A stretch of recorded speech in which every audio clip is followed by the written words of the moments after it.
Hola, mi nombre es Darian Rosales y yo le voy a presentar mi producto integrador de aprendizaje. A mí me tocó el tema de displasia epitelial, la segunda parte. Bueno, como introducción, la displasia epitelial está relacionada con varias patologías. Entre esas patologías está el carcinoma in situ. Este carcinoma también es denominado K in situ o abreviado como CIS, y es la forma más grave de la displasia epitelial y afecta la totalidad del espesor del epitelio. Citológicamente es similar al carcinoma epidermoide y, salvo que desde un punto de vista arquitectónico la membrana basal epitelial permanece intacta y no ha tenido lugar de invasión hacia el tejido conjuntivo. El CIS se convierte en carcinoma epidermoide cuando las células epiteliales displásicas rompen la membrana basal y se extienden hacia el tejido conjuntivo. Este carcinoma aparece en ambos sexos, pero tiene mayor probabilidad de aparecer en hombres. El carcinoma in situ de la cavidad oral se encuentra en menos del 1% de los hombres menores de 30 años y hasta el 8% de los hombres mayores de 70 años y el 2% de las mujeres mayores de 70 años tienen carcinoma in situ en la cavidad oral. Es raro que este aparezca antes de los 30 años y alcance su punto máximo más o menos después de los 50 años. Afecta principalmente a hombres de mediana edad, a ancianos.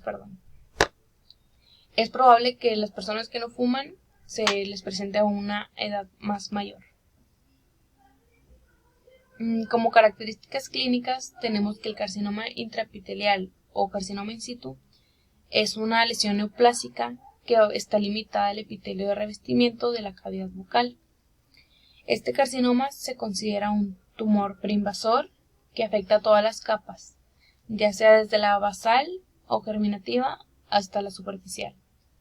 Este carcinoma surge en cualquier sitio de la mucosa bucal y se inicia como una mancha blanquecina, eritematosa o mancha blanca que alterna en zonas fuertemente eritematosas, o sea, rojas. El uso de tabaco en cualquiera de sus formas es el factor causal más importante en la aparición de este tumor. Este carcinoma es asintomático, aunque puede acompañarse de síntomas subjetivos, así como dolor, ardentía o inclusive sensación de sequedad en la mucosa. Como podemos observar en la imagen, tenemos un ejemplo de un carcinoma in situ, que como lo dije, se observa como una mancha blanquecina. Como punto de vista histopatológico, desde el punto de vista histopatológico, hay grados variables de diferenciación celular, con células pequeñas o células grandes. Tenemos hiperqueratinización individual y franca neoplasia, pero estos van a estar limitados completamente al espesor del epitelio, sin sobrepasar la membrana basal, que se mantiene intacta. El pronóstico de este tumor es del 88 al 100% cuando se detecta y se diagnostica microscópicamente de manera oportuna. El diagnóstico del carcinoma in situ generalmente se realiza después de extraer una pequeña muestra de tejido en un procedimiento llamado biopsia. La biopsia generalmente se realiza cuando usted o cuando el médico vieron un área de tejido anormal dentro de la cavidad oral. Y el diagnóstico también se puede hacer después de que se extirpa una porción más grande de tejido con un procedimiento llamado excisión. Después tenemos lo que es la eritroplasia. Esta es una placa roja de la mucosa oral que es causada frecuentemente por la displasia epitelial, por el K in situ o por el carcinoma epidermoide. La eritroplasia, también llamada eritroplaquia, fue un término empleado por Keyrat y para describir una lesión roja, aterciopelada y situada en el glande del pene de hombres ancianos. Literalmente, este término significa una mancha o placa roja.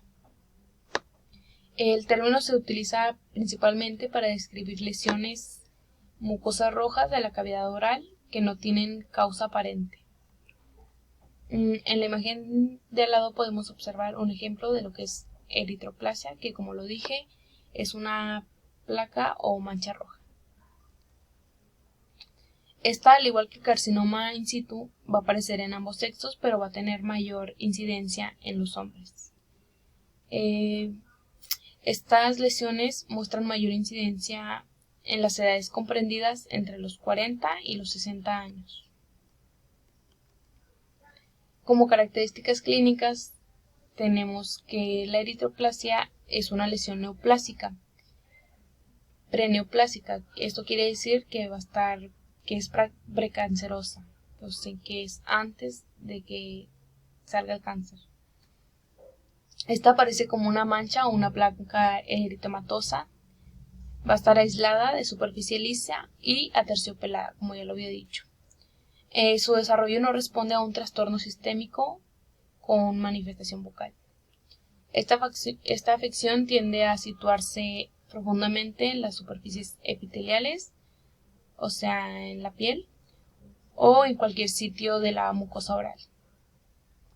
Posee bordes bien circunscritos o definidos con una extensión que varía desde milímetros a varios centímetros. La eritroplasia de la boca suele ser una lesión asintomática que aparece principalmente en los hombres mayores que fuman cigarrillos. Puede encontrarse en el suelo de la boca, en las superficies laterales, en lo ventral de la lengua, en el paladar blando y en la mucosa del carrillo.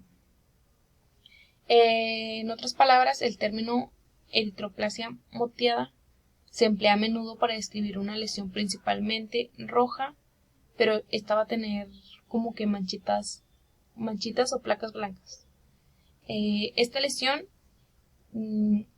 al obtener una biopsia de esta lesión, deben tomarse muestras de ambas áreas, o sea, tanto las rojas como las blancas. Y aquí puse una imagen de lo que es un ejemplo de eritroplasia moteada. Ahí se pueden observar sus manchas blanquecitas y las manchas blancas. Las manchas blancas y las manchas rojas. Como histopatología tenemos que la eritroplasia revela que el 60 al 90% son displasias epiteliales, carcinomas in situ o carcinomas de células planas. Y en consecuencia, las eritroplasias orales deben considerarse con un alto grado de sospecha y deben ser sometidas rutinariamente a biopsia para poder ser evaluadas histopatológicamente. 3 características microscópicas de las eritroplasias que explican su coloración roja son 3. En primer lugar está que las eritroplasias carecen de cantidad normal de queratina de la capa superficial, y esta difunde el color rojo que procede de la vascularización subyacente.